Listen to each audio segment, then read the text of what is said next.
guys. Welcome Hello, back. everyone. Hello, this is my guest today, Andreas. Hi. And this is me, guys. You know me. Welcome back to my channel. My name is Monette, and this is my channel, Evolve with Monette. For those of you that are new here, I am a professional intuitive empath, and today we're going to get right into the title of the video. So, what I have it titled as is that he escaped from the karmic. And I wanted to come and talk about his escape from his karmic relationship. And I wanted to give you guys a little bit of a background about how this came about. So this is my brother-in-law's best friend. His name is Andreas. Andreas, say hello. Hello. Hello, everyone. My name is Andres, and I'm And here to tell my story. yes, and we are vacationing right now. So we're on location. Got a little, hey, who is there? Ask Elf. Yay, so good to see you. So good to see you too. See, people are going to pop up and we'll be able to So, talk back and forth. Andres has done other lives, not YouTube. So this is our first this YouTube is my live. first YouTube. I'm a YouTube virgin. He's a gold star YouTube version. Y'all know I'm not a virgin. I'm a YouTube slut. So anyway, let's get to it, all right? But anyway, so what we're going to do is talk about what this looks like for people that are going through this in different ways and different capacities. And how this came about was a few weeks ago, we were having dinner together, my brother-in-law, his boyfriend, Andreas, my husband, everything. And my brother-in-law's boyfriend is from Venezuela. You are from I'm from Colombia. Colombia. And you guys know I do readings and everything. That is my profession. So what happened was my angels had a reading come through. Now I didn't have my cards and all my tools and everything. They just had information that was coming through from my brother-in-law's boyfriend, Kenny. And so I gave the reading, but because he speaks English, but there's a small language translation situation going on. Andreas translated for me so beautifully, and we were excited and kind of like jazz hands by the end of it. And I said, as a thank you, I would like to do a reading for you the next time we get together. So the whole family's down from New York and everything's magical. It's the first time we're seeing each other since the pandemic. So this is a very special occasion for us to all get to be together and hang out for the last few days we have. Well, the other night, I did the reading for Andreas.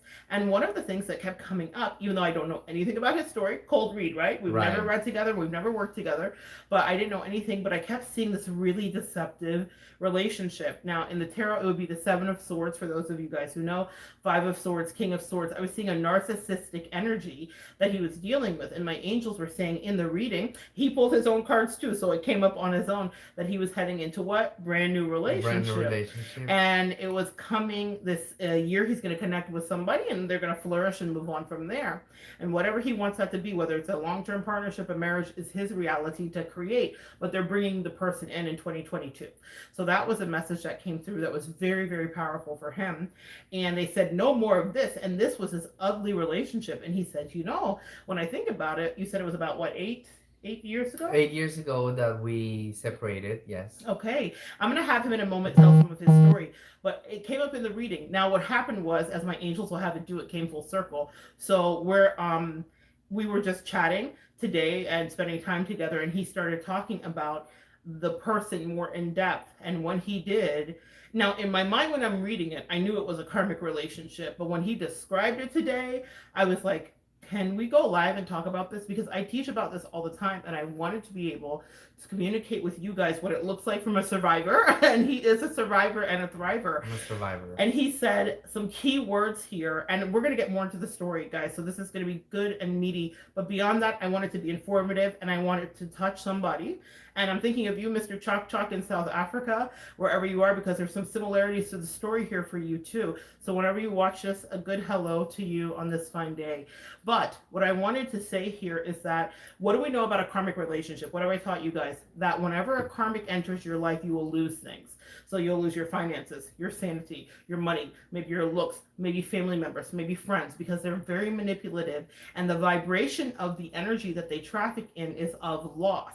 So you will lose things. And that is very much what happened to Andre. So I'm going to let him tell his story. And that's what keyed me. He said some pivotal words today that every time he talks about it, I'm going to be like, this is one of the things that was like, we have to go live and talk about this. And in the middle of vacation, in the middle of cocktails, what is a vacation without a red Solo cup? Cheers. To sharing. And so let's chat. Tell me about, if you will, just how you met him and how the relationship began. So we met online, and we were chatting for a while, And one time we decided to actually meet in person, so we went to a park and we met and we walked around the park a couple times. And we started seeing that there was a lot of attraction. Chemistry. There was somewhat some type of chemistry. At the time I was in a relationship with someone else, but like we were kind of like getting towards the end, so like our relationship was really not working. So without saying anything, like we're done with each other, we were still together, but there was really nothing. So he was going through the same thing with someone else. Like he had been with this person for like 10 years and they were like on and off. And I guess at the time when we met, they were not together. Right. I want to say they were probably living together, but they were not together, like sleeping together, or maybe they were, but I mean, I don't know that part. I don't know. And also there were a lot of lies from Message. yes. That is something that will happen in any karmic relationship. It will be started with lies. Now, I know Andreas. Andreas is integral. Andreas is a juicy empath. He's a good heart in so many ways. But, like you said, lies. Now, what was the first time that you noticed a mistruth? You see, he has to call, or a lie that started here. When did you first notice that? Well, I mean, usually when you meet someone online, I mean, it's really, I mean, like, you can really believe everything they say, right? So I didn't want to specifically say, oh, he was lying about this specifically, but sometimes I feel like when people exaggerate things or when they give too many details about something, is because there's something, like I'm not asking you for any explanation of XYZ topic, and you start giving me filling out more. Right. So there's some things that sometimes are unnecessary, but I'm like, okay. So I can really pinpoint at that very moment what if there were a lot of lies or if there was a specific lie, because that was the first time that we were meeting. And then after that, he said, okay, well, you are with someone. I don't want to be with anyone that is involved in a relationship. He already knew that whatever relationship I had was not working, and I wasn't specifically looking to get involved with someone romantically, but I guess in his mind he wanted to. So he's like, okay, I guess it's better that we don't talk anymore. And I was like, okay, that's fine. um and then that night we had talked about a lot of things, and then after our meeting we texted, and that's when he decided not to talk anything else about me, but I still thought that he was a very nice guy. And even though there was no romantic, well, we kissed. I mean, we only kissed that night at the end of the night, but there were no attachments. Right, so it was wasn't that a I new was in love relationship. right away. Right. Right. So there was boundaries. It was a new relationship, but it wasn't like all Right. like, It was just one intertwined date. and It was everything. just Okay. that date, and then a few months later, I would say probably like 3 months later, I sent him a text saying happy birthday because I remember his birthday. And I said happy birthday, and he replied and he said that he would like to get together, and we did for lunch. We had lunch, and then he invited me over to his house.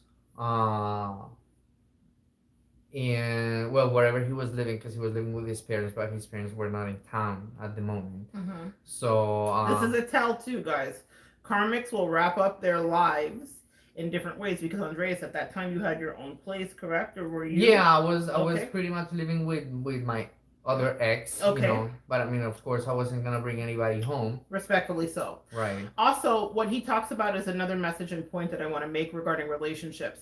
We will have what in the lesbian community, you guys know I'm bisexual. So in the LGBTQIA community, it's called the Cuddle Out, which is where it takes maybe several breakups before you really break up with your person and move out. Like you're in the verge of it. And maybe this happens in the straight community too.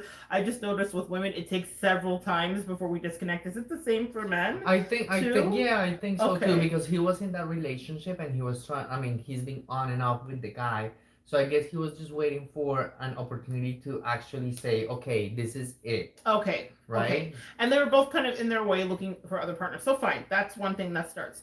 This is another tactic and technique as well regarding seduction, which is what he did was his lover. What's the name we should give him as an alias during Mr. B. Mr. B. Mr. B knew he wanted him right away. A karmic will come in, they have very masculine energy and they're hunting. That's what it is. They're predatory. So he knew he wanted him right away. So he played a game where it was like, oh, no, oh, no, we can't. But right away, he's already searching. And this is narcissistic behavior. They're always looking for a new supply. Now, Andreas was integrally wrapping up a relationship. For my empaths watching, you know the difference. Sometimes we are in the end of something, we know it's not working, but we're still kind of lingering, whatever. The other guy, Mr. B, was hunting actively for the right prey. We'll talk about why he identified him as the right prey in a moment for some of the things that he put him through. But I just wanted to talk about that. Does that make sense to you? The way that he No, kind of it was does. like, It does. no, but then really he always had you ready, like to dial in the back of his mind. Yes, You know? yes. I mean, he felt very attracted to me Mm-hmm. also. Mm-hmm.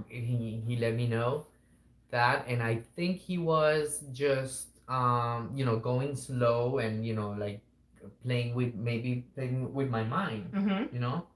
So, Playing with his mind. Message. Narcissistic behavior like 101. Mind but games. it's just one of those things that you don't know that is happening, that you don't realize, because like Exactly. I don't really, I at the time I didn't really have a lot of experience with relationships. I didn't know, how people could have like bad intentions to harm you or do something wrong. Yes. Oh, empaths, you hear this too. This is so important and integral for you to understand. We are sweethearts for the most part. It doesn't mean we're perfect or that we're fully innocent. We're people like everybody. We have a shadow side, a light side, a dark side. But we don't think about being cruel in relationships at all. And we don't want to hurt people. That is never what we go into it for. So for him to come across this guy, he didn't know what he was getting into. Like many of us can relate to. You guys know about my ex. We didn't know what we were getting into. And then you get into this long situation and it's all entangled. So the thing that I was seeing was that this guy was a liar and this guy was not honest. And this guy, went out of his way to create duplicity and whatever. So talk about when it started to go left. Also, one thing too, I asked him today, I said, well, what cemented you? What made this such a delicious relationship? And what did you say?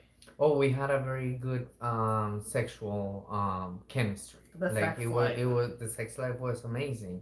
Yeah. So there was a lot of attraction, and the fact that we're both Latinos. He's also Latino, so that made the relationship very interesting. Because they were speaking the same language culturally and sexually. But what we know about narcissistic dynamics and relationships is that they will love bomb you. So they figure you out and they study you and they know how to be your perfect lover. Later, as the relationship goes on, that may devolve or stop, or they will try to control it. And I don't know if you noticed any of the control with That him. was actually very early in the relationship, in which there were elements of control. But I guess because I was coming from a different type of relationship with someone else from a different ethnicity, I guess I was like, okay, well, maybe this is normal. Maybe this is, and it feels good because I felt like I was being, somebody had desires for me. Somebody wanted to be with me. Somebody wanted to nurture me. Somebody was like, the way he said, I'm gonna be here for you. So I didn't have that, so it was very appealing, Yes. and it made me feel really well. One of the things, even though Andreas comes from a fantastic familial background, a nuclear family with a mother and father still very involved in his life, and also at that time very much so, a lot of empaths are born in the fires of of absentia or of people that are neglectful parents. There's usually one parent. And so a lot of empaths are created that way. So we weren't giving a lot of nurturing and love. That was different for Andreas. And that's why I think his story is so important, because not all of us come from the same place, but we still end up as empaths dealing with that same struggle and journey with a toxic or abusive partner. And so, what I will say about that is that he was saying it was very important for him to be validated, loved, and protected. For a guy to come in and be like, I got you, it's us, and take charge. Very, if you saw my series earlier, New York Energy, where it's forceful in a good way, but it's sexy and it makes you feel wanted and loved, right? And in all ways, I think depending on the kind of partner we are, we all want that. So for you, that was very appealing. And I imagine in the beginning, he laid it on very thick, right? Very right. And not only that, I strong. mean, because he's also someone who is 19 years older than me, so he made me feel that security, because I'm like, okay, well, this person has experience, this person knows how to deal with Mm-hmm. situation. He can guide me, because I didn't have any really, I didn't have any experience. And I can understand, because sometimes there were things that he would give me good advice, because he was already out many Mm-hmm. years ago, and I wasn't completely out. I mean, my parents knew, but the rest of Right. the family didn't know, and because of my background, Right. sometimes it's really hard to talk about that or come out easily. So he did help me in that matter. I think it was important. But basically what he did, um the good things that he did, I guess the bad things were more, were worse. Okay. So here's a key point he just made. It was a May December romance, meaning there was a great age gap and difference. So what we now would call that is that his Mr. B, his partner, groomed him. There was a grooming, similar to what would happen in molestation or if someone was to be sex trafficked. He was grooming him, and he identified this is someone who does need guidance. This is someone who will allow me control in their life because they're young and maybe a little naive and very sweet. And that means that I can steer this ship in whatever direction without them questioning me, or I can override their will, which we'll talk about, which happened here in this story. So, when did he start to push your boundaries that made you uncomfortable, but you still went along with it? So that second time that we met for lunch, and then we went over to his place, and we have intimacy, and it was really good. I mean, we both enjoyed it, Mm-hmm. and I think that's kind of like what uh, made me think more about him. But then again, he's like, he didn't want to see me. But I guess in the meantime, he was still going on and off with his ex partner, or the person that he was with at the time, that he had been for like 10 years. So we didn't see each other for like 3 more months. Then he invited me to come spend time with him and his friends at some party. I went to the party. We had a great time. He said that he was ready, to, be with me. And Okay. I was still with my ex. And I was Mm-hmm. like, well, listen, I'm still, living with this person. I haven't really detached from him, Mm-hmm. even though there's really, nothing. I guess my other ex and I became very close, but that doesn't mean that we were romantically close, or that we were still in love with each other. Right. You It guys are was just, still. yeah, we had this bond that we didn't want to break. I guess, I mean, I guess we both were afraid to like separate from each other, or afraid to face not being with each other. The attachment. We all Right, know what that's like when detaching, you've been in a long term detaching. relationship with somebody. And Yeah. then he's like, I was like, I can't right now, so he stopped talking to me, and I was like, okay. And then we met again 3 months later in December. He was with his partner. I guess they had already made up, Mm-hmm. but the guy was on vacation for the holidays. Okay. So we met at a club. Mm-hmm. I was with my friends. He was with his friends. We ended up going to his place. Nobody was there. And pretty much all that week, the last week of the year in 2010, I want to Mm-hmm. say, we it was kind of like a honeymoon, because we were together all the time. Right. So great sex, great energy, great meals, the whole thing. Right. Every day, every day. So he is one of the situations that he had gone back with the guy, but I was really not seeing that as A I threat? was just enjoying the time, and I don't want to say that I was purposely trying to break a relationship. I was just having a good time. Okay. But then he was getting too attached to me, or he wanted to just like separate from the guy and start something with me. And I was always very like I didn't want to go that fast. But so that was in January, December 2010, January 2011, I want to say. Um, and that's when we started kind of like dating, Okay. let's say. He was Yeah. with his ex, I was with my ex. My ex and I had a conversation in January in which we were basically saying, okay, this is it. We're gonna stay together until the end of the lease in June, and then you go whatever you want to go, I go Okay. wherever I want to go. And my ex at the time, I guess he started seeing someone, but I mean, like, that was really not relevant. And I started seeing Mr. B separated from his guy in March. Okay. So for 2 months, because he was telling me that his intentions were to separate from the guy. Mm-hmm. And I was like, okay. But then I started seeing that he was being more serious about it. And because of the situation in which I was pretty much separating from someone else. I still needed to feel protected. And he was there. So he's like, okay, we're both in the same situation. We're breaking up relationships and we're going to start one new together. So this is what we want to work. Our objective is to be together, Right. right? So he separated from the guy. He went to live with his parents, mm, and we were kind of like dating. I went to meet his parents. They were Mm-hmm. very nice, very friendly.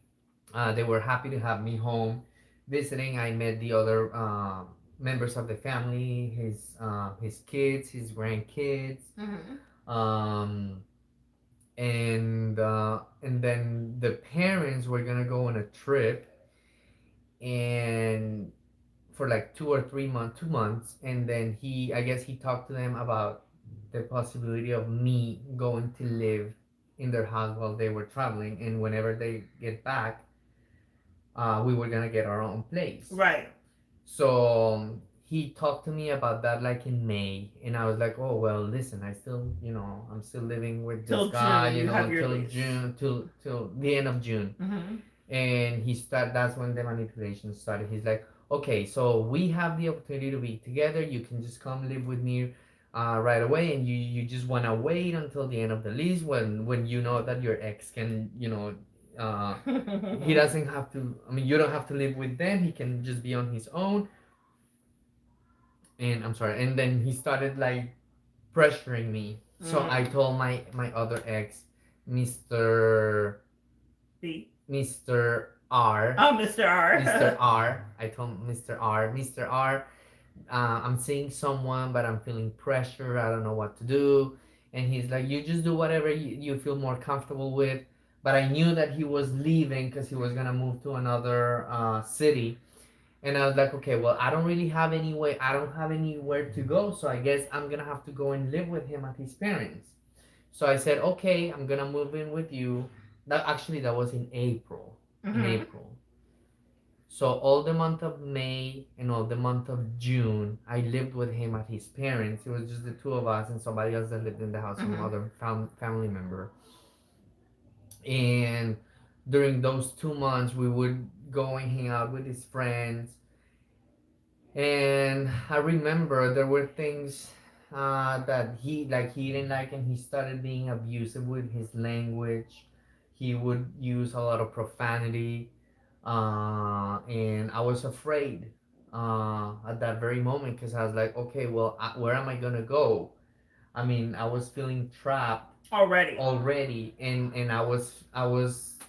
I used to cry a lot because I was like, oh my god, I mean, I miss my other ex, not because I was in love with him, but I mean, life with the other guy, with Mr. R, there was Peaceful. no drama. It was peaceful.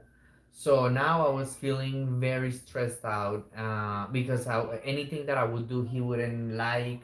So I guess that's his way to start like Grooming you. grooming That's you the word that I would and call it. getting Yeah. control and be like, okay, You're not good enough. so this is so I'm the boss and you are the one who you're living in my house. You have to do what I say. So Ah. it was really bad, and I used to go to sleep. I used to cry to sleep. Mm. I want to break some of what you're saying down here. One of the things that stood out to me here was how Mr. B pressured him to give up his own living space that he could have had till June. What's a few months if we're going to live together? But Mr. B wanted control over him. So he pushed him prematurely out of the place where he had the lease with his ex, Mr. R, and he had peace with his ex. Now, listen, breakups happen. So him and Mr. R were already on their way to a breakup. The relationship was already fizzling out. But one of the key words he said here just now is peace. He had peace in that relationship and no drama. They just fell out of love. It wasn't cheating. It wasn't a scandalo. It wasn't any of that. It was very much we are growing apart, as will happen in relationships. A karmic will come in and make you think, like, let's say you're in the place he was in. A karmic comes in, it's exciting, it's zesty, the sex is fantastic, but also a narcissist too. They will love bomb you and they will do great sex with you and then start to shift the power dynamics when they have you underneath their control a little more. So he gets him into the house, and where before it was sweet words and good sex, it started to be abusive language and degrading. Now this is a cycle when we're dealing with narcissism where they praise you and lift you and put you on a pedestal, then they devalue you, and then they discard you. So there's a cycle that's happening. So breakups may have been threatened. You must not love me if you won't do this for me. That kind of language starts to become very prevalent. We're going to let him talk about what happened with him and Mr. B, but that's what will happen with a narcissist or a karmic. Now, this is a self-sufficient man who had his own autonomous way. He had a lover. They lived together, all of that. But he gets with Mr. B. And one of the things that was poignant and stood out to me is that he starts losing things and starts losing pieces of himself as he's in this relationship. So he starts with the degrading, the language, the devaluing, being abusive. Being abusive is what we want to call it. So he started being abusive, and then we got our own place. Then we moved into the new place, and then the following day that we moved in, his parents came back, so we had our own place. And it was nice because I mean, like, I didn't feel like wherever I was living that was my place, because I mean, like, it was somebody else's house. So then we were having, a good life, I think, during that month. And then during that month, which is important, the month of July, yes. Yeah. And then he's like, okay, he would always say that he worked from home, doing XYZ, and I was like, okay. But I started noticing that there were a lot of things. I mean, like, he was not working, and I would always, question that, and he'd say that he was going to start a business. He was always saying that he was gonna start a business.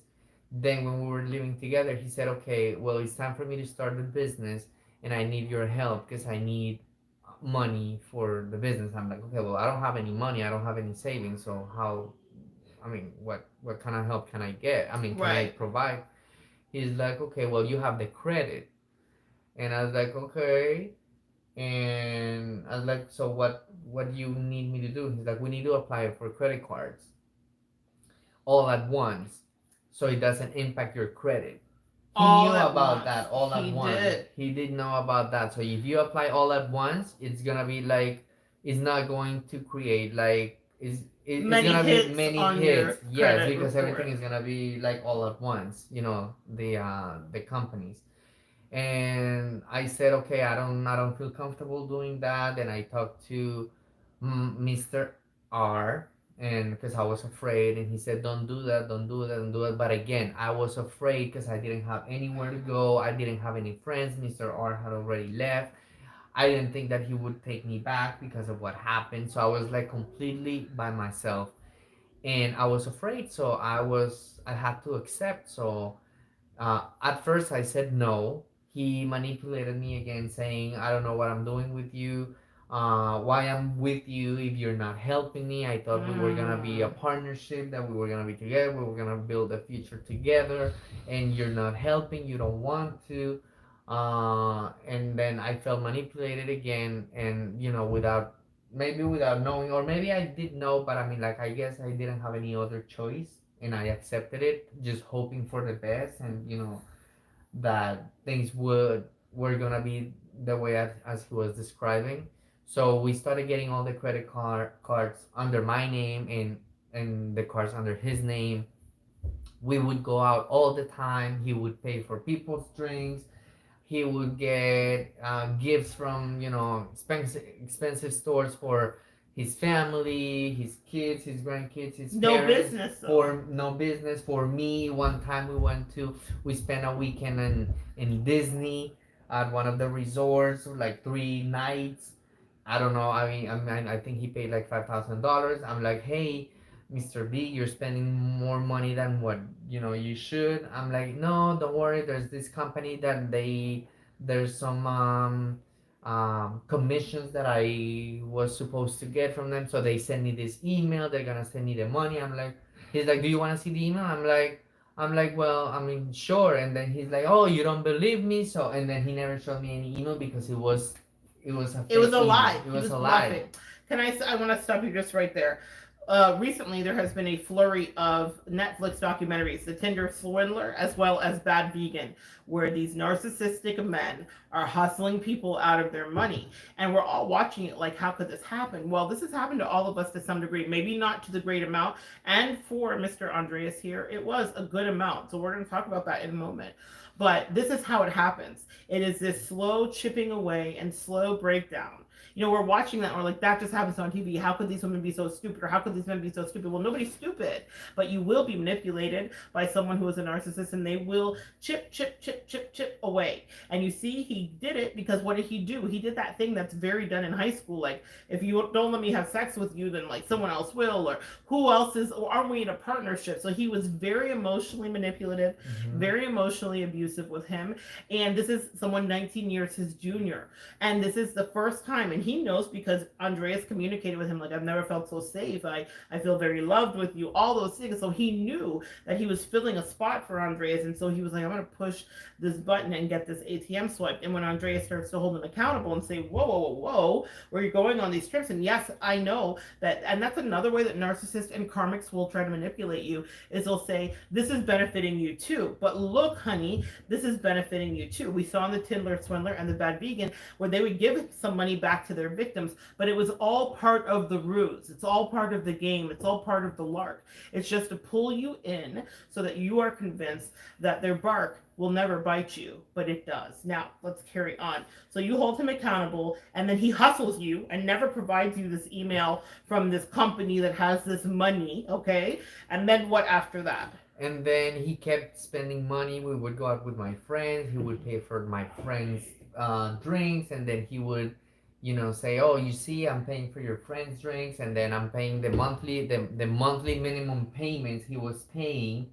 I don't know where he was getting the money from. Maybe from his parents, or Maybe from another credit card. He was probably like hustling in that way. Exactly, because I remember, I would be paying the rent. I would be helping with food. Sometimes he would help with, food. But you were paying the substantial bills, like the rent, which is the most substantial. And he would give me money to pay the minimum payment, so I didn't have any impact. And I was, trying to save some money also in the meantime, but it was just kind of like impossible. So anyways, so basically all the lines of credit were like maxed out. Everything was maxed out. He was still making the payments, and we would make payments, and then he would still use whatever was available to buy something, or whatever. He was also getting help from like his parents, but I mean, like, I don't know what he was telling them, because I'm sure that they were also being manipulated in somehow, some way.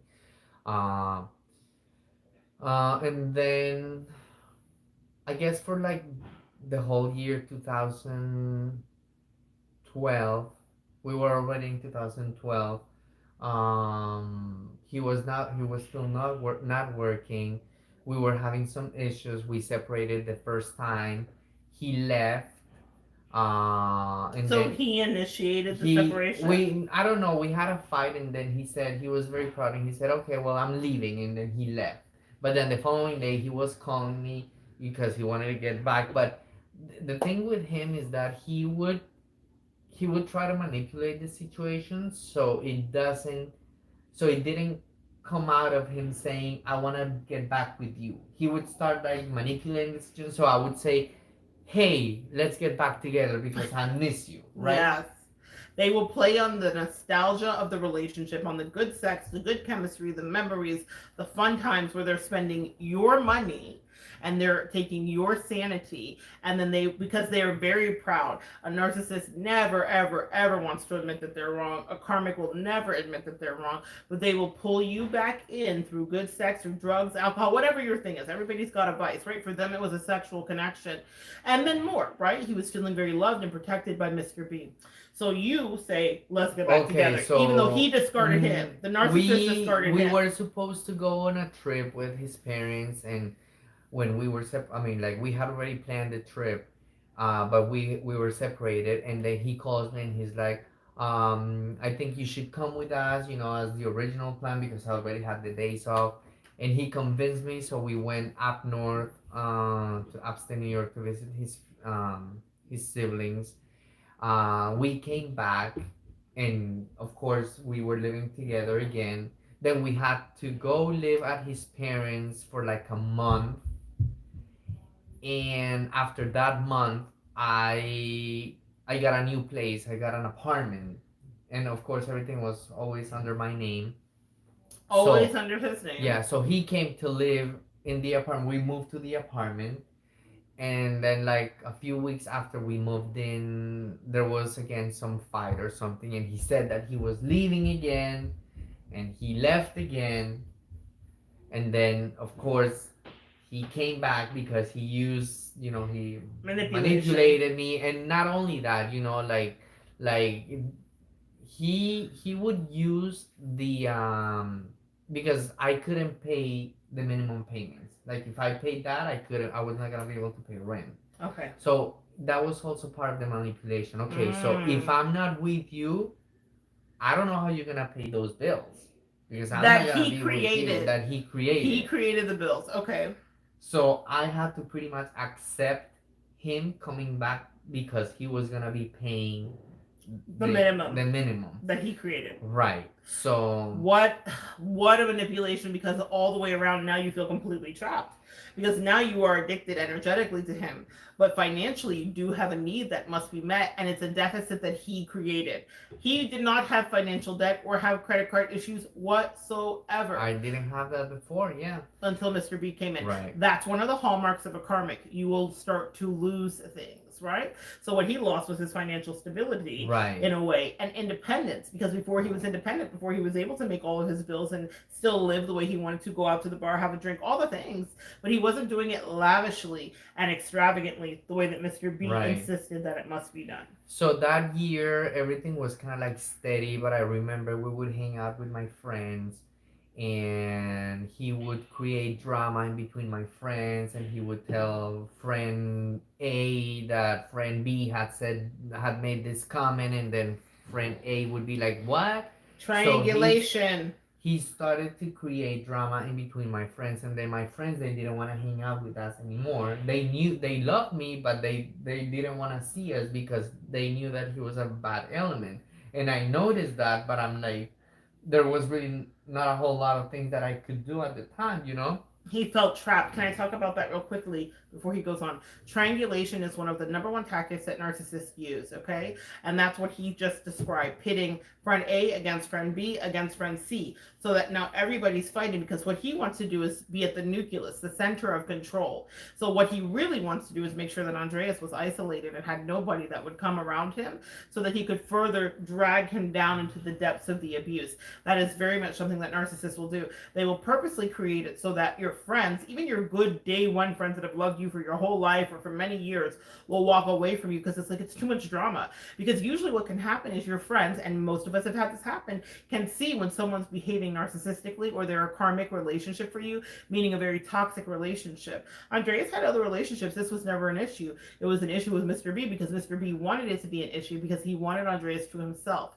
He wanted Andreas to himself in his misery so that Andreas felt like Mr. B was the only outlet and resource. And Andreas maybe could even have a little bit of contempt for his friends. Like, how could you walk away from me? Now, I'm sure Andreas had a level head, but still it's painful to have friends divest from you. But it's the only thing they can do when they see you're going to pick your man over me. So what am I even doing here? And most of us will get exasperated. You're a woman. You guys know my story. I was in a similar triangulation with a narcissist who triangulated, and I realized like I just have to walk away because I'm not going to win this until they wake up, and I don't even care anymore if they wake up. But that was my journey. So his friends had to walk away because they thought, God, we love you, but not enough to be fighting all the time, and this is not even our fight. I think I was the one who actually walked away from them because Oh, like wow. sometimes he would be like, listen, let's go, let's meet with the guys, call the guys, and sometimes I was like, no, that's fine, we don't need to call them, because I knew that they were gonna be uncomfortable. I knew they were gonna be uncomfortable. And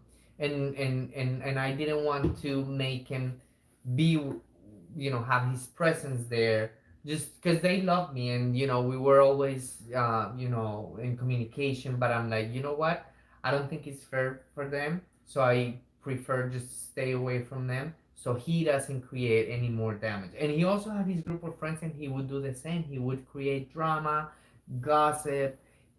I mean, it was really not good.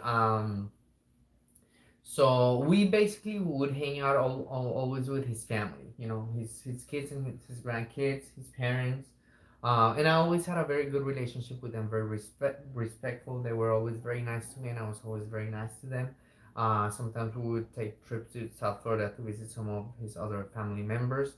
I thought I was feeling, good about that. But in the meantime, there were other things in the background.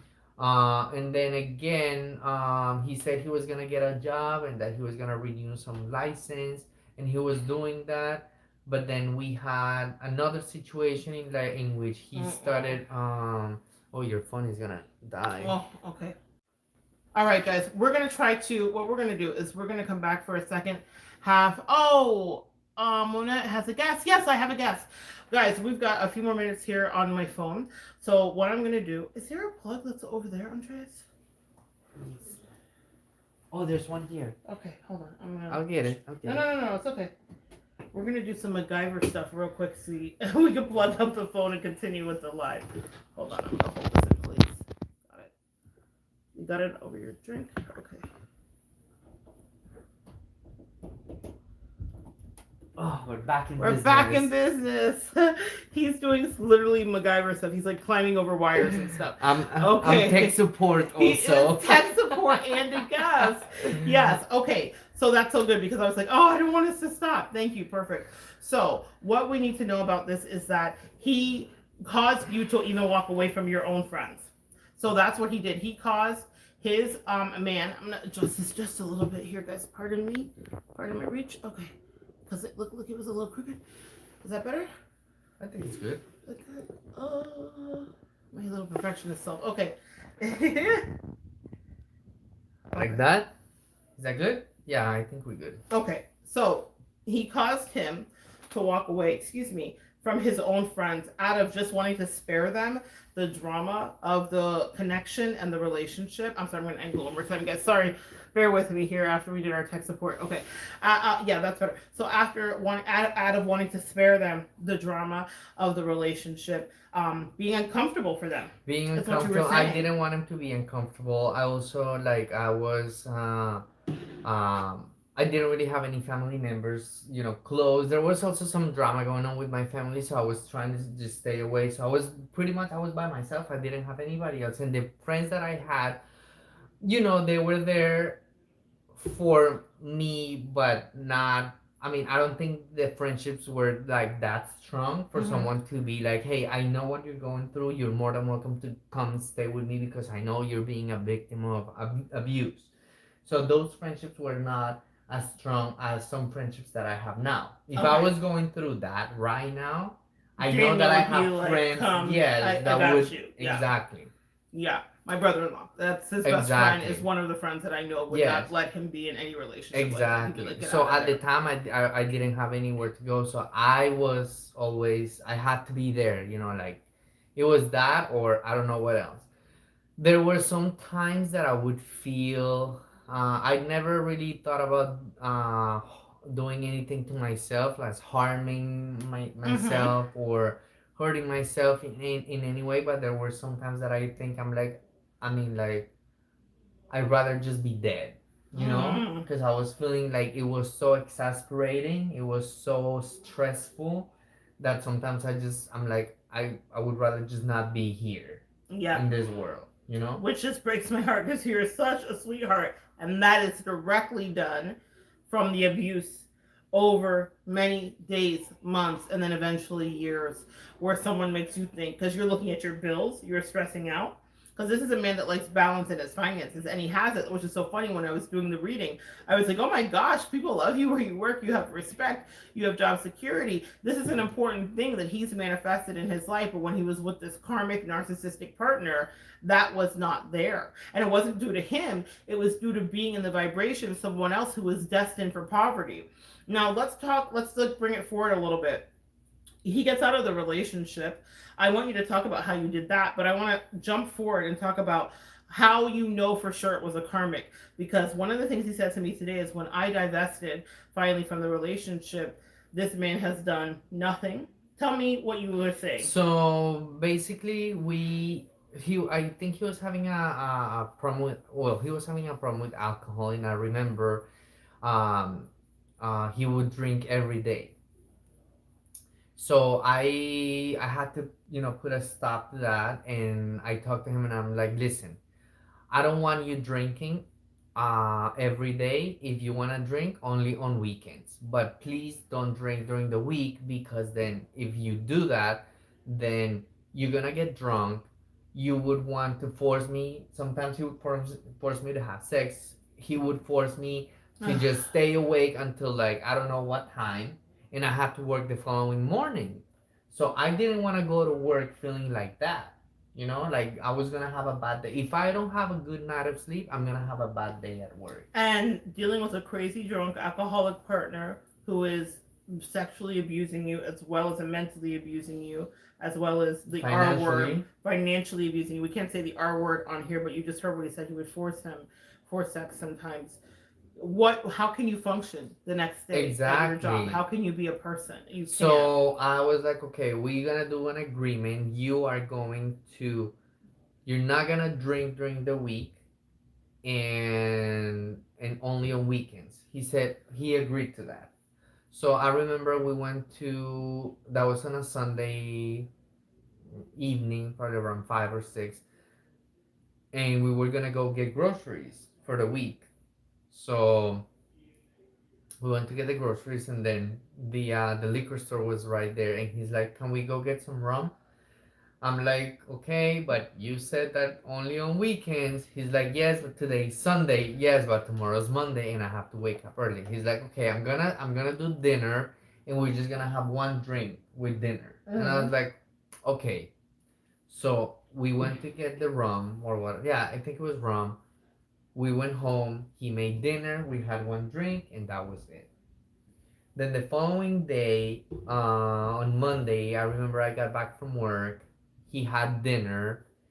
I ate, and I was tired. I went to sleep. I took a nap. I woke up from my nap, and then I went. We lived in a little apartment, and I was like, okay, I'm just gonna go talk to my aunt who was visiting.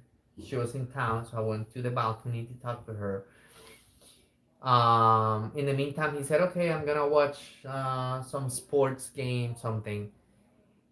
And as I was on the phone, I could see him that he didn't turn the light on, the kitchen light on, but he went to the kitchen and he went to grab something, and he went back to the bedroom. So when I finished the call, I went to the bedroom and he had a drink. Mm.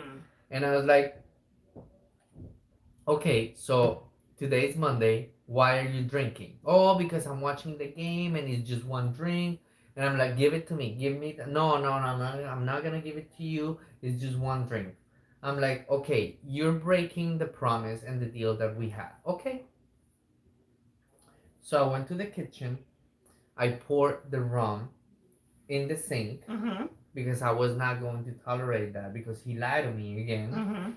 And when he came back, I guess I don't know if he was gonna get a refill or something. He was kind of like looking for the bottle, and I'm like, whatever you're looking for, it's in the garbage. So he went Ballistic. nuts. He went ballistic. And then Yikes. you know what he did? Everything that we got the day before, the juice and some of the stuff, he put everything in the sink and he put everything down the sink. The milk, the juice, Mm-hmm. and some other food. And I was like, listen, I mean, you don't do that with the food because that's food. What I poured on the sink was alcohol, Mm-hmm. which is not a good thing. Mm-hmm. um and then he threatened me that he was gonna, because I was on my laptop and I had my iPad next to me. He said that he was gonna break him. He threatened me. At that very moment I was very scared. I went downstairs with my laptop, my iPad, and I got in my car and I was crying and I was like, shivering. I didn't know what to do.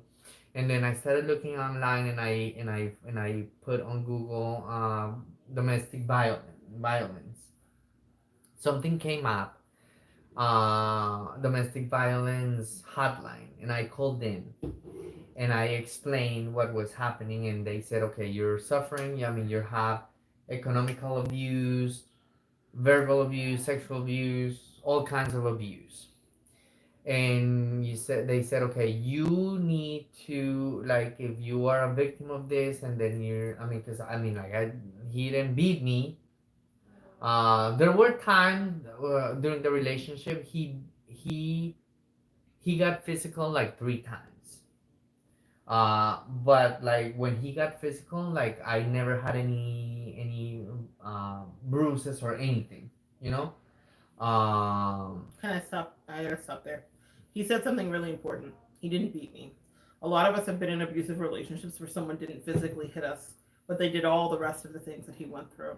And because of the toxicity that we've grown up in, especially when we're dealing with different ethnicities, I'm West Indian. He is Latino. Colombian, Latino, and we know in our communities and in our cultures that we saw a lot of physical abuse. So that's our marker of a bad relationship. It's like, oh, well, my mom got beat because that happened with my mother. So I know what that looks like.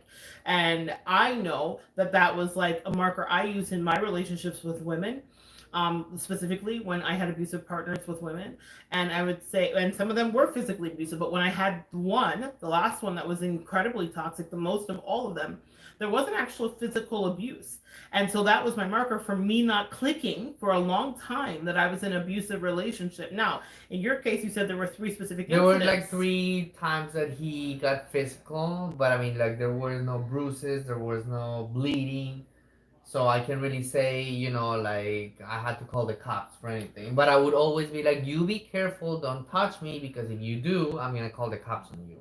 Right, but still, we have to acknowledge, and I want to hold space for you, Andreas. That was still abuse. Okay, Yeah, that was that still was still abuse. abuse, and it's so funny because even in our brain, and I get what he's doing. He's like, "Well, I wasn't bleeding, and that wasn't Right. bruised," because we've seen how bad it Because can be. usually, like, if there's that kind of abuse, like, if you call the cops and they see that, Hmm. then they can say, okay, yes, he. So, oh, that's a good point. So you felt like you didn't have anybody validate for you that Right. that was it. So today, for anybody watching, I give you permission to validate whether there is a bruise or a bleed or a cut or whatever, that it is in fact abuse. I am the police, okay? And I'm telling you it is. Whether you ever call the police or not, Andreas is telling you it is because he went through it too. So that's just something I wanted to stop at because a lot of us have gone through that because we haven't been to the degree of abuse that a lot of us have been, because I have been physically abused, so I know what that is. I watched my father physically brutally abuse the women in his life, not just my mother, other people he was with, and the children as well. So I know what that is.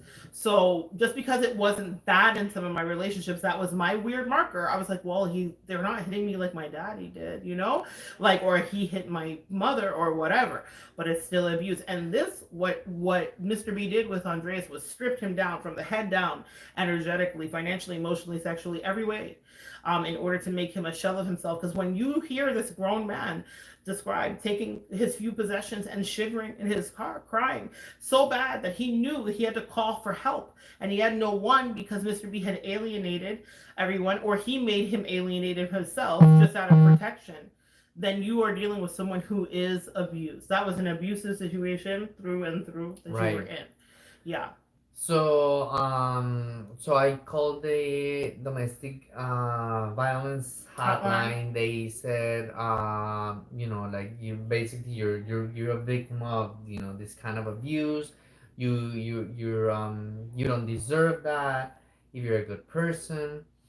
So they said, just call us back or call the cops, in case the situation gets out of control. Yeah. So I came back upstairs and I was like more calm, and he was like, where were you? And I was like, listen, I called a domestic violence hotline and I reported you, and I gave him your name. I didn't.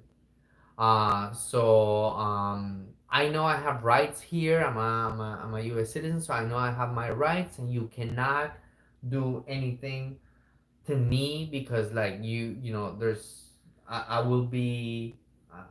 I have the right to be defended by, the police, or whomever. So he's like, oh, you betrayed me. How can you do this to me? I'm gonna leave. I cannot trust you. I'm leaving tomorrow. So I was like, okay. I'm like, listen, I'm not kicking you out of the house, but if that's what you want to do, then go for it, man. So I didn't sleep at all that night. I went to bed. I went to bed very late. I was crying myself to sleep. I went to work the following day. He was texting me throughout the whole day, all day texting me. I didn't reply. I got home like around 5:30. He had his bags on the bed, empty, and he was waiting for me to apologize so he could put him away. And I said, no, I'm not going to apologize for anything because what you did was wrong. And again, I'm not kicking you out of the house, but if that's what you want to do, go for it, man. And then he started like bringing up my ex-boyfriend and talking shit about him. I'm sorry.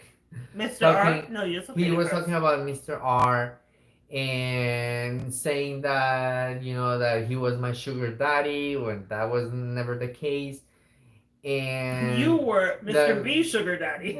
Really, with the credit cards. No, Mr. R's. I know, but I'm saying in the reality was you ended up being Mr. B sugar daddy, exactly. like in a weird way, but exactly. I was his sugar daddy. And then I was like, you know what? I think I told you earlier I'm not kicking you out, but you know what? I think it's better that you leave. So listen to this. So I'm gonna go see my aunt. I'll be back in a few hours, and I hope by the time that I get back, you're not here. Wow. So I left to see my aunt. When I came back like 3 hours later, he had already left. He picked everything up. He left. He left me a letter. I can't even remember what the letter said. The following days, he started calling me, and I would pick up the phone, and because we had finances, one time I remember he had me on the phone for 5 hours. 5 hours on the phone. Manipulation and his finance and all of that. It was him trying to manipulate your mind, trying to get you back, trying to get you to take him back. Then one day he's like, okay, I'm willing to do the things right. I'm like, okay, I want you to sign a document that you're gonna pay me back. How much money at this time? At the time, it was like $32,000 or $32 to $35,000 that he credit card got him to engender himself to and commit himself to, that he swindled. That's what we're going to call it. Yes, he applied and whatever, but you guys hear this. Anybody that's been in this situation knows it is an abusive relationship and it is a tactic. So yes, his hand was on it. Yes, his John Hancock was on that dotted line. But the truth of the matter is, this was mind games and manipulation. So this man ran up $32,000 to $35,000 of debt, where he was spending wildly and recklessly. And you would check him, and he still would just go override your checking when you would say, "Well, that's too much." Okay, so you said sign a document. He signed the document. We notarized the document. He said he was gonna pay me back. Mm-hmm. That was we separated in January 2011.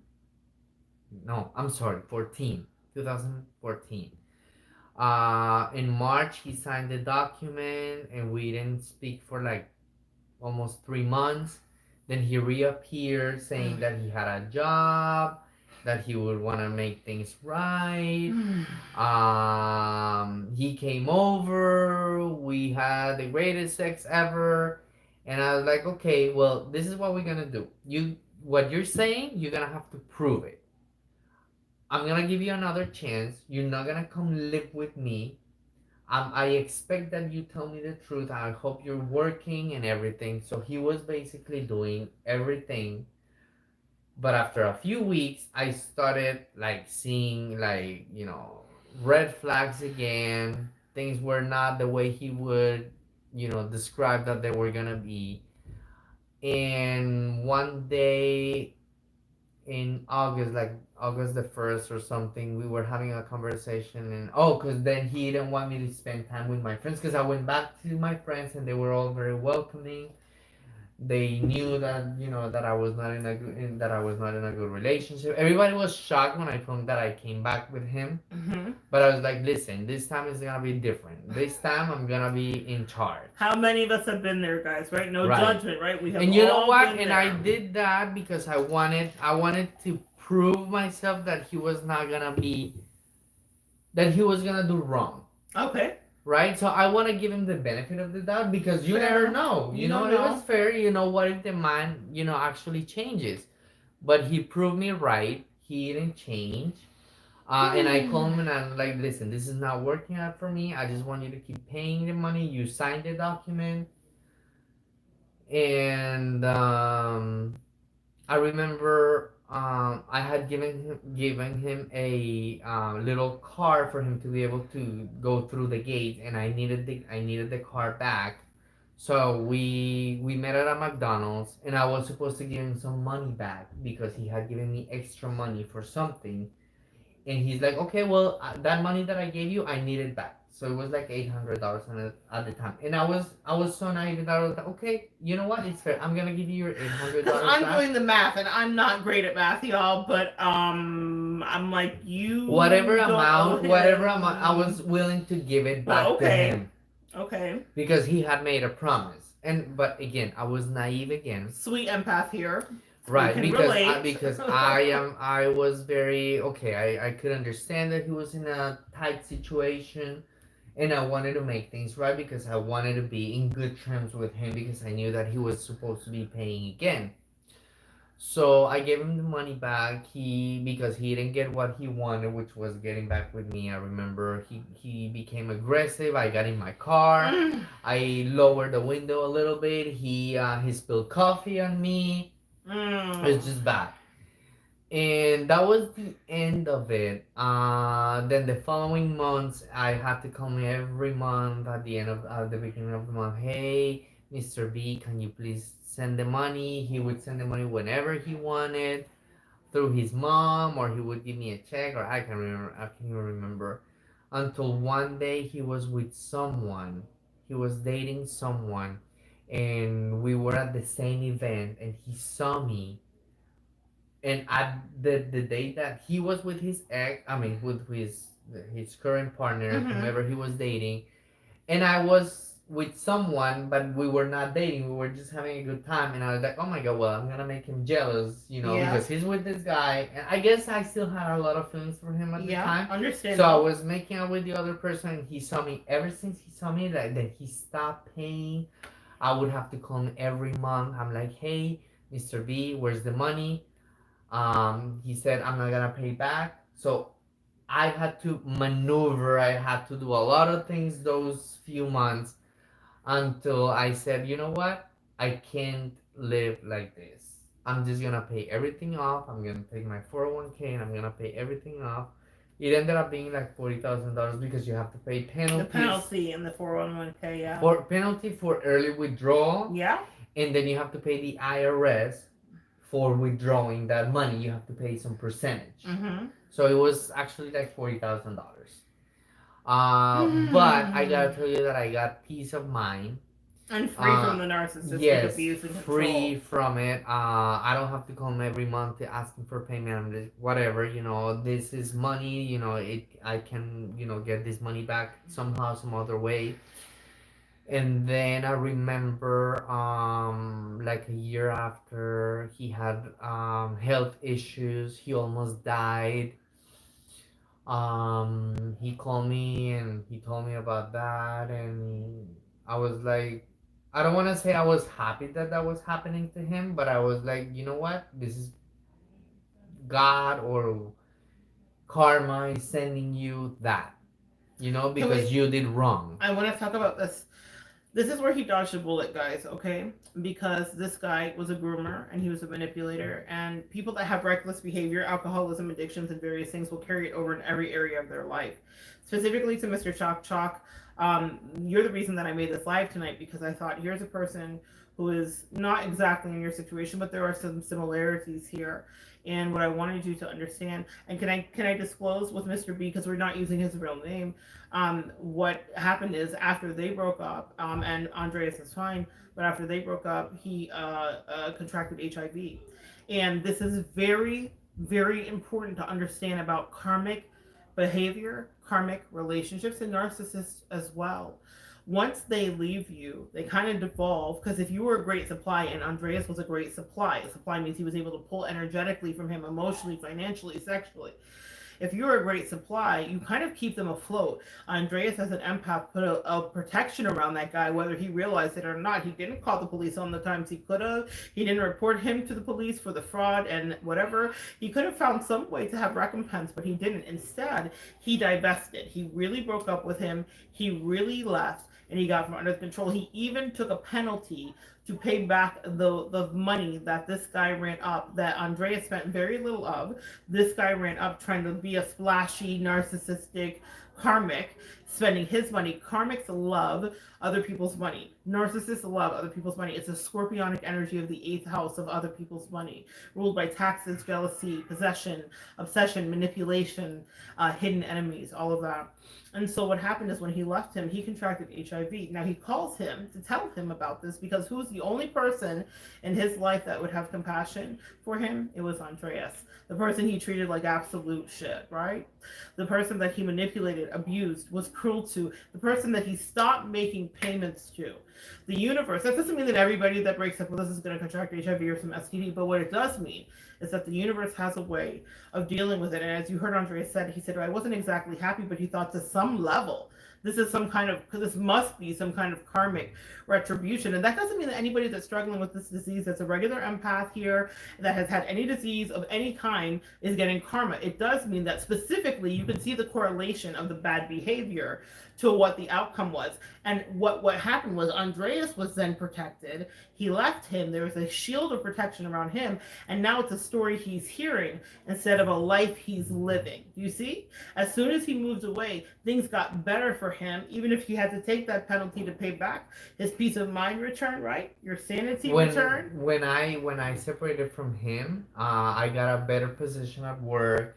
Then after that, I also got I changed companies and I got a better position too. I was able to buy my house. Woo! Despite of the fact that I had debt. Because when I bought my house, I still have I still had some debt, so I have to take portion of my 401k to reduce the debt so I could buy my house. Um, also I was, because I have that document that he signed, I talked to a lawyer and I was like, okay, well, this is what's going on.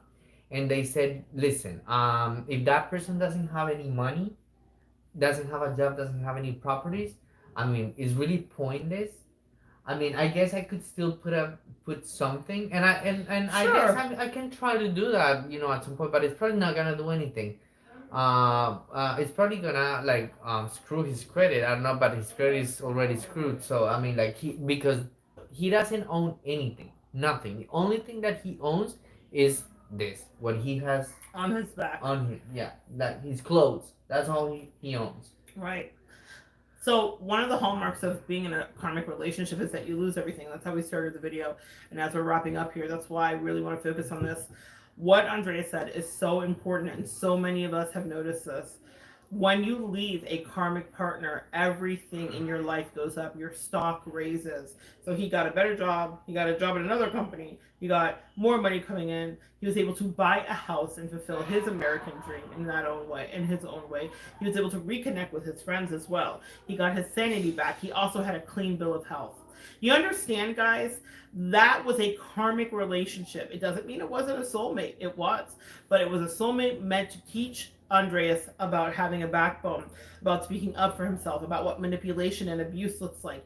That's what those karmic relationships are here to do. They're not here to linger. And yes, I will tell you, the sex will probably be pretty incredible until it's not, or until they start abusing you with it, which is also something else that he had to deal with. But then eventually Andreas' self-respect kicked in, and the sex could never be good enough. And the sweet words could never be good enough to get you to go back. And I want to say that I learned a lot from that experience. I took the good and the bad because I don't want to say that everything was bad. There were things that were good that I learned from him, but the overall experience was a good learning experience. I know better now. I forgave him. I've actually seen him a few times after that, and I even spent time with him and his family last year. But I mean, like in a friendly way. I still feel I don't want to say I love him, like being in love with him, but I still have some kind of like feelings for him and his family, some type of gratitude, some type of I don't know. They're like when I see his family, I was very happy. They were very welcoming, and there's someone, they're people, they're good people. Um, and he's not a good element. Of course, he's not. Even Mm-mm. his kids would say, "Oh, he would make you believe that you're crazy," because they know how manipulative he can be. Even So he his kids. gaslit his kids Yes, too. they know. And last year I had a like we had a get together. And one of his daughters was like, you know what? I know I was a bitch to you, but I was trying to protect you because I know how that is. But is they're that, and I don't want to say they're gonna have their back, but they know how he is, and they wanted to protect me. Anyways, I don't hold any grudges anymore. I wish him the This is a good best guy. because he's always said I'm gonna pay you back. I don't know. I know that's probably not gonna happen, but you never know.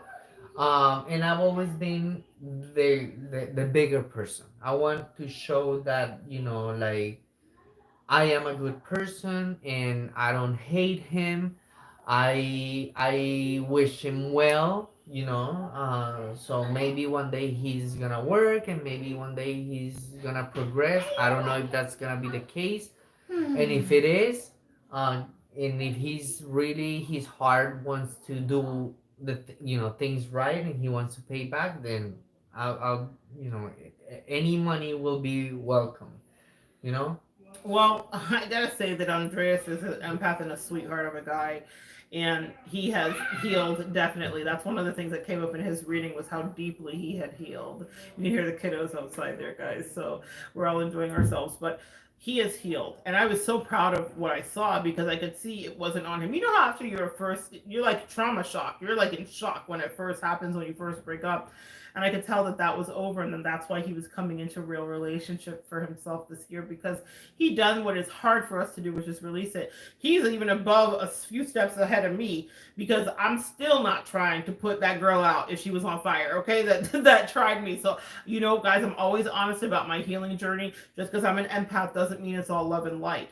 I was just talking to my bestie about that tonight. There is a shadow side, and sometimes when someone betrays you in such a way, there is no way back. He is a better man than even I must say, in that regard, because he has forgiveness for him, and also he also has a vested interest in being paid back some of that money someday, even if it trickles in over time. But what he did say to me that was poignant was, this guy is still kind of on his on his parents' couch. He hasn't grown. He hasn't gotten promotions. He hasn't bought a house. He hasn't done anything. And the reason is because he needs someone to suck that energy out of. And Andreas was it. Also, one of the things that a lot of you guys need to know is that when you leave that narcissist, you will be the last great supply they ever have. You may have been the best, and I will tell you that Andreas was the best supply that Mr. B ever had in his life. He can try to date again. He will never find someone as sweet, naive, or perfect age. The whole thing was the perfect setup if he wanted to win and actually use that money for a business with the credit cards. He could have had a leg up for success that a lot of us don't get, but he abused it. And then the universe said, next, and the next isn't for Mr. B, it's for Andreas.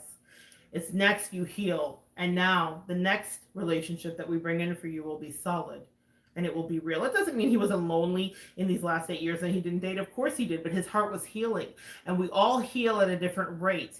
And now I can attest from looking at him energetically that you have healed. And this is a full circle moment for you to share this. I have healed with the world. Yes, I have healed because I was able to forgive him.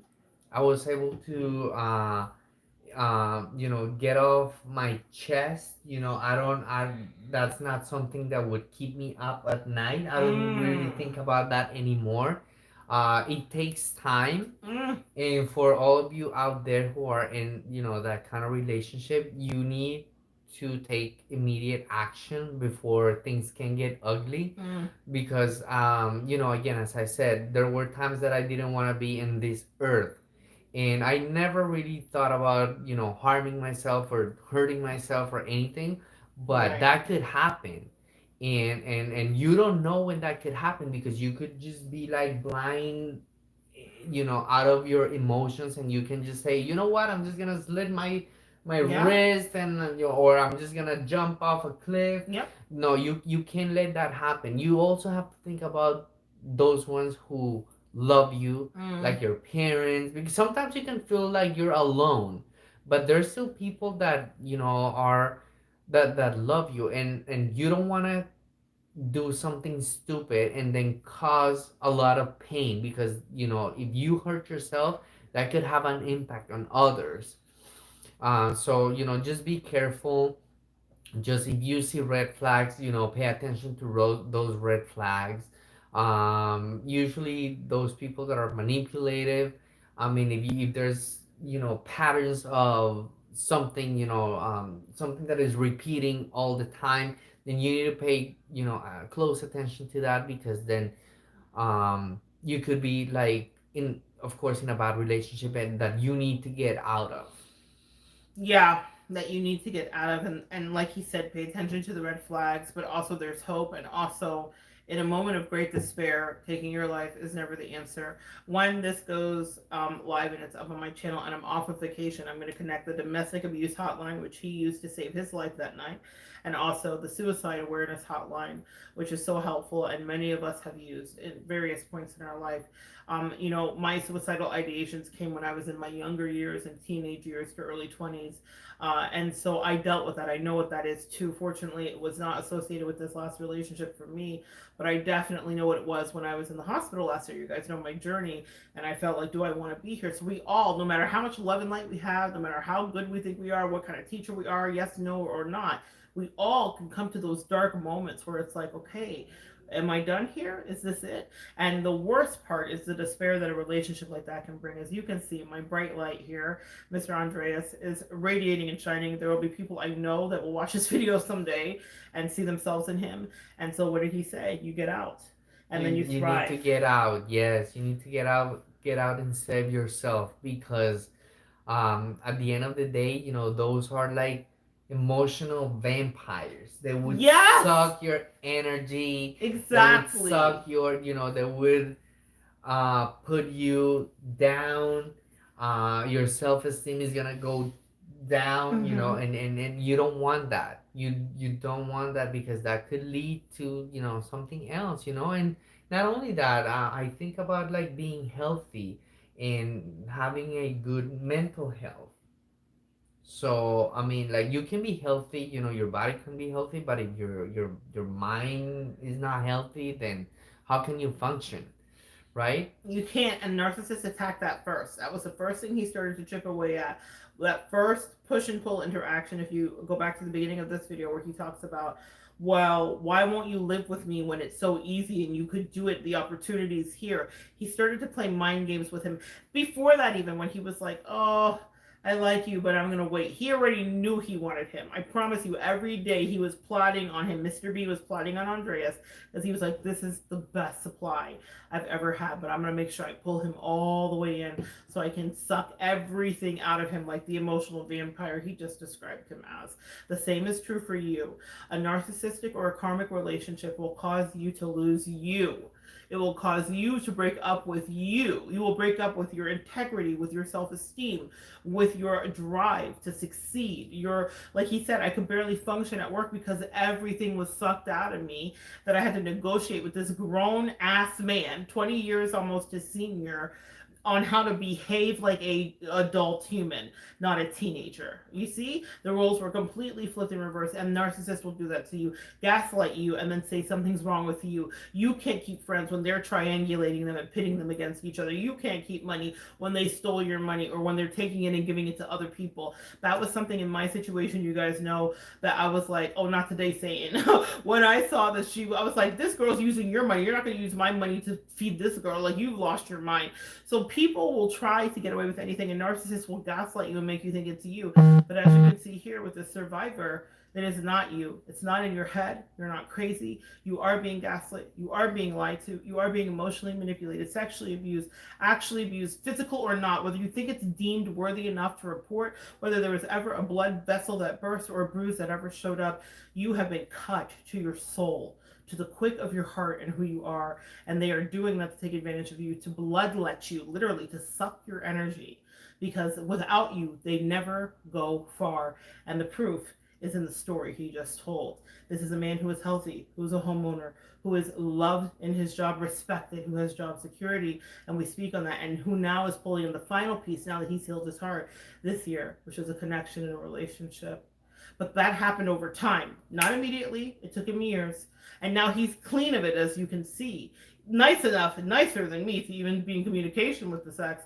But beyond that, it's because I knew his heart is truly not vexed. And even more beyond that, he knows that it's finally his turn and that there is something that's next. The other person on the couch, a louse, no money, no drive, no house. You get it? A karmic will cause you to lose anything. They want to switch destinies with you. He had started to switch destinies with Andreas until Andreas finally woke up and said, no, this is not my life. And you see the life he's living now is 180 degrees different. It's the life that the karmic or the narcissist is actually living. And he knew that without a supply, that no goodness would be given to him. And so he stole. He tried to steal his destiny.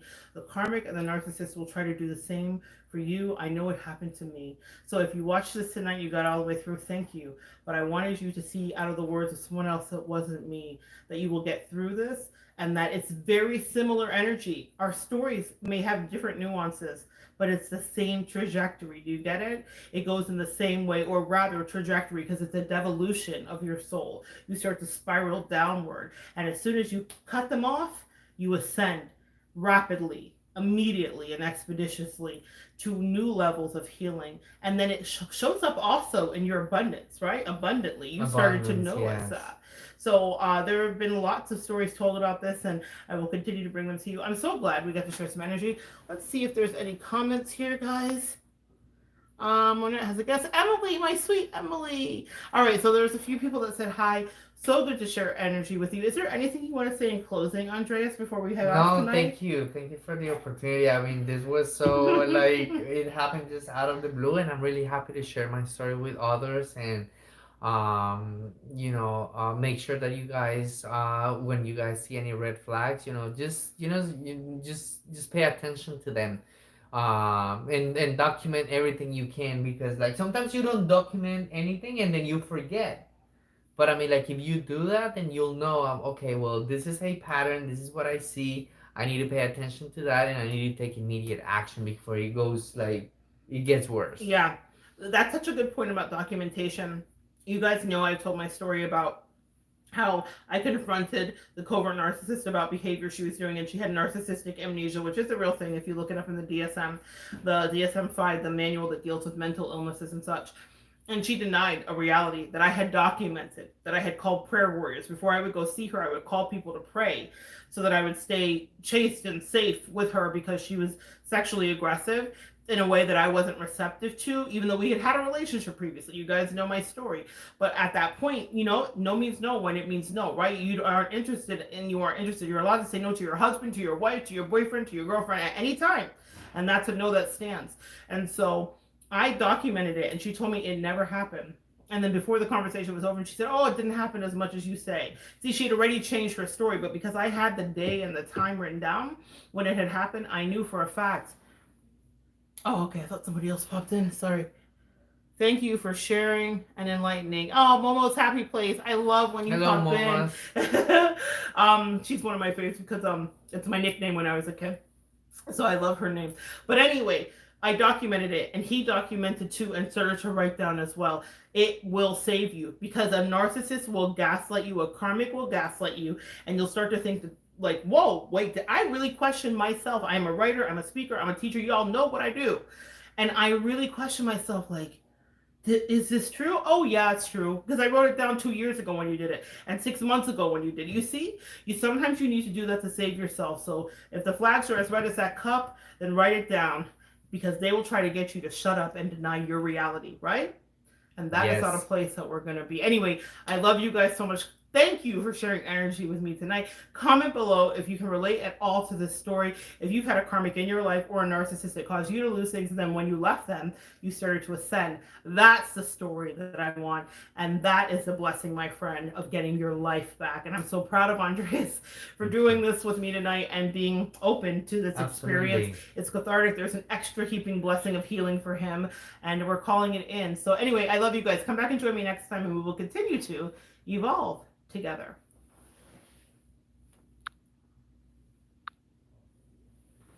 Wow.